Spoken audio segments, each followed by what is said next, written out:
welcome back for your weekly tip on how to simplify and scale your business. So I help online service providers, bookkeepers a lot with simplifying their business with systems, repeatable processes, time management, productivity, marketing, so that they can simplify their business, grow, get more clients without working more hours, so they can get back that elusive time freedom that all of us were promised when we started this online business, right? Okay, so today I wanted to go back to like the basics and talk about the 5 steps of what you need to, of the progression basically of simplifying your business so that it can scale like beyond, right? So before, I've actually sort of updated these steps after working with more and more clients. And I felt like there was a big piece that I was like assuming they had under, like they knew and they understood. But it turns out there's a lot of business owners who are still struggling with this piece. So we're going to go through it again today, right? So I call this the focus framework, these 5 steps, right?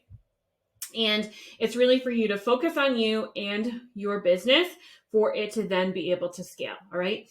And some of this a team member can help you do, but I feel like systems in your business and how your business is organized is very unique to you and how your brain works. So some of this you really have to take the time and figure out and do yourself. I know, like, bummer, I'm sorry. Okay. So previously, when we went through the focus framework, the first thing we said was we're going to free up the CEO.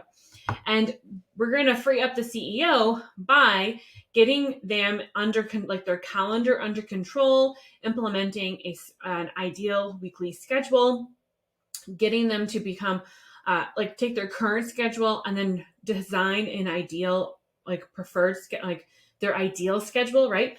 And then progressively move them from their current place to where they want to be with their schedule. Okay.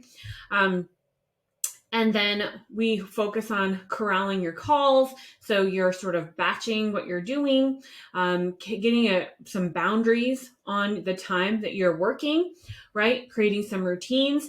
All of this is to free you up so then you can have more space to do the next part of the focus framework. So the other things we talked about also in the Free Up the CEO section is about getting yourself organized with your digital clutter, like your file storage, and also your email inbox is a big time waster. So previously, we never talked about this in the F section, the Free Up the CEO section, because I thought that businesses were like really clear on this, and I'm discovering that they're not. So we're making the Free Up the CEO section more called foundation. All right. So the big things that are missing that I'm finding that business owners are lacking is that they're not really clear on who their ideal client is. So niching down, of course, right?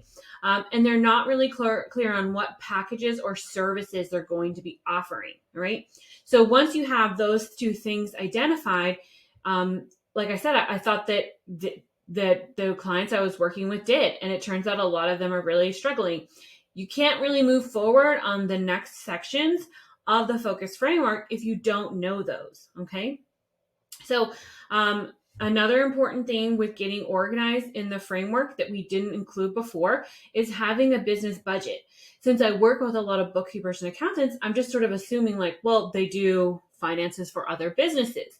So they clearly have a budget under control. But lots of times they're so used to kind of like, actually, I do this myself, where I focus on my other clients first and like make sure they're taken care of, and I'm last. So sometimes they don't have a budget in place, and that's another foundational piece that we really need to make sure is in there. So when you're working on your business, you're scaling, you're making smart decisions based on your finances, right?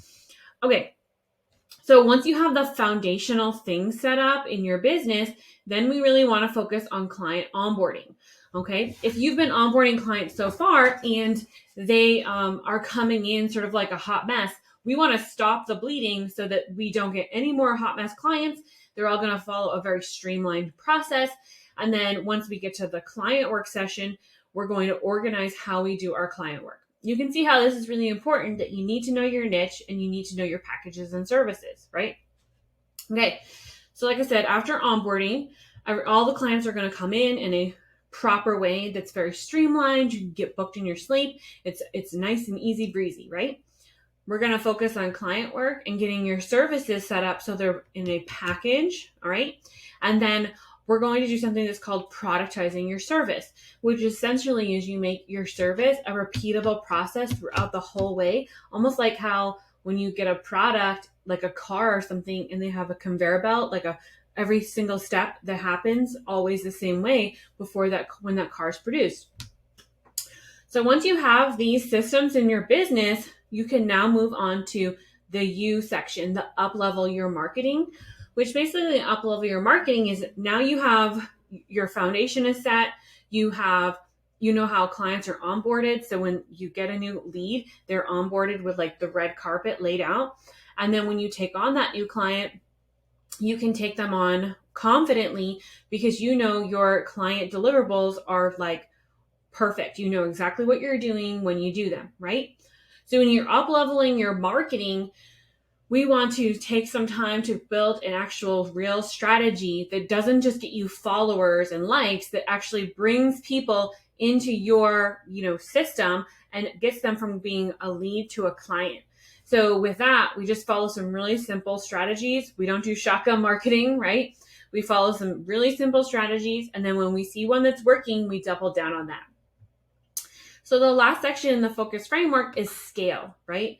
So scaling is really all about, now that you have all of your client deliverable parts really mapped out, what about the other pieces in your business? Do you know how to onboard a team member? Do you have a process for onboarding a team member? Do you even, what other tasks do you want to outsource? Are you ready to outsource client deliverables? Do you want to outsource your marketing? There's all sorts of other things that you need to have, in place, so that you can then start scaling and bringing on more team members. Now, granted, there's a lot more that happens after this scale feature or phase, because everybody's going to be different with the direction they're going in their business. When I first started out, I was a VA, and then I moved on to being a OBM, which is an online business manager. And now I'm taking more of like an operations manager kind of position.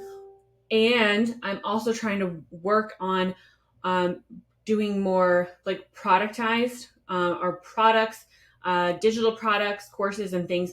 I'm actually trying to move myself out of the service provider and create some passive income for myself. So like I said, everyone's going to be different. Sorry, my phone's going off.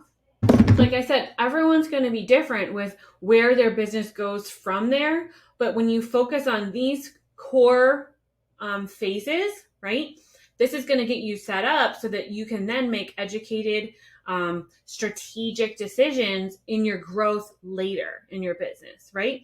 And then you're kind of just maintaining these phases. You're maintaining your calendar. You're making sure you're following your plan. You're strategizing of like what goals you're going to focus on and putting them into your plan.